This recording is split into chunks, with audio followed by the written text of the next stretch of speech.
From the moment I was born, I carried marks that set me apart. A birthmark sprawled across my shoulder, a splash of color against my skin. Childhood brought a different kind of mark, a burn scar etched onto my arm. These were my companions, constant reminders of difference. Growing up, I felt like a walking exhibit. People stared, some with curiosity, others with barely concealed discomfort. Their eyes were judging, their whispers like tiny cuts. I learned to hide, to cover myself in layers, both physical and emotional. My scars became my shame. I believed they made me flawed, unworthy of love and acceptance. I carried this belief like a heavy stone in my chest, weighing me down. Every day was a negotiation with my self-consciousness. Choosing clothes became a strategic exercise in camouflage. Summer's carefree spirit was lost on me, replaced by the anxiety of potential exposure. Social gatherings were minefields. I'd shrink back from touch, terrified of accidental brushes against my skin. Laughter died in my throat, replaced by the fear of judgment. I was a prisoner in my own carefully constructed fortress of insecurity. Even intimate relationships felt impossible. How could I offer someone a heart that felt so broken? The thought of revealing my physical imperfections, and by extension my perceived emotional ones, filled me with terror. I was convinced that love, true love, would elude me forever. Then came the move. A fresh start in a new city, miles away from the whispers and stares.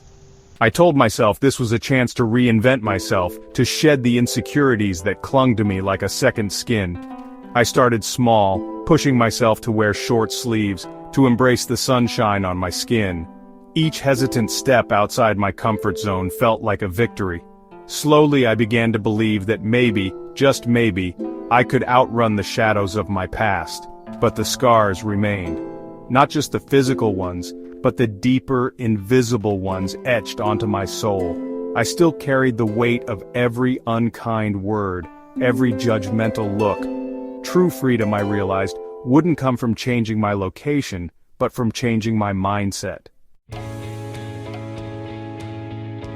And then I met him. He was kind, his eyes reflecting a warmth that chipped away at the ice around my heart. For the first time I felt seen, truly seen, for who I was beneath the surface. Laughter came easily, and I found myself letting go of the fear that had held me captive for so long. Falling in love was exhilarating and terrifying. I was torn between the desire to share my whole self with him and the crippling fear of rejection. The thought of him seeing my scars, both physical and emotional, sent shivers down my spine. One evening, heart pounding in my chest, I told him everything.